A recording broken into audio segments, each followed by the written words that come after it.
Once you cross the Bhadoni water tower, another phase of the Ghat begins.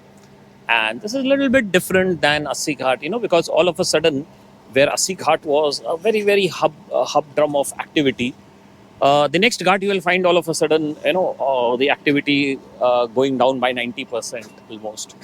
So there is this beautiful tea stall. So you get your standard fare of chai, and there are some biscuits. There is a choco pie, which is a very favorite, and then there is Maggie. So it's mostly a Maggie counter. And then this beautiful Janki Ghat, that's Bhadoni Ghat and Janki Ghat. And there's a very interesting feature at Janki Ghat.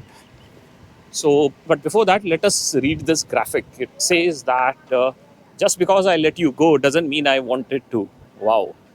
Now that's very interesting and profound.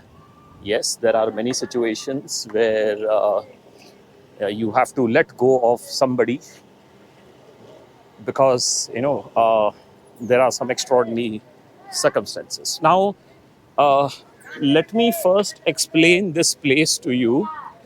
Okay, this is Janki Ghat. It's another beautiful ghat over here, and there are these, there's this marking over here, one over here, and one on the other side. That is written Sri Janki Ghat. Now, if you notice, the Ganga River comes straight from that side. That's the Shastri Bridge, which I mentioned earlier. It comes straight from that side, and it straight away hits this portion. So this portion of the ghat, it's very deep. There used to be a signboard over here.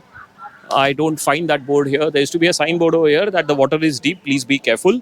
There are people who catch fish over here, but what I have noticed is that this is the deepest portion of any ghat over here.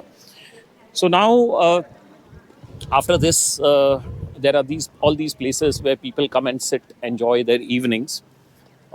There's a favorite pastime of people over here. What I have noticed that they remove their footwear and they sit with their feet dipped in water, and it's a beautiful, beautiful relaxation. From here onwards, there are a series of ghats like this is Mata Anandmayi Ghat. Anandmayi is a saint who had come from Bangladesh, and she set up an ashram over here. These are the boat makers of Varanasi. Fascinating people. I mean, just by the riverside, these people with very rudimentary tools, there are hardly any modern tools, and they can design a complete boat and finish it over here. So this wood is cured, and then there is this tar and everything over here. You can see old wood also. They use a mix of old and new. Sometimes they use new wood, sometimes they recycle it. So expert boatsmen and boat builders.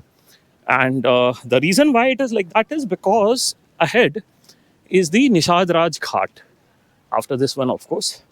So Nishad is the community who is into boating, and they are the ones who have traditionally, navigated the rough waters. Nowadays, we of course have the mechanized boats, which are allowed over here in Varanasi. But those days, it was all manual. And then these people were the ones during the non-digital era who had the knowledge of the river like the back of their hands.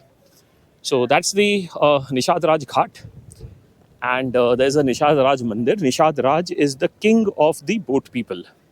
And they are also fishermen. And there's one unique temple over here. It's an open air temple. There's a deity which is inside the wall, and there's a bell. So just two things signifying a temple. Beautiful. It's also painted in the traditional colors. And this is one more thing I have seen on the ghats. The people playing, the kids playing cricket. So there is an offside and an onside. So you can guess whichever side is out of bounds. But not too many.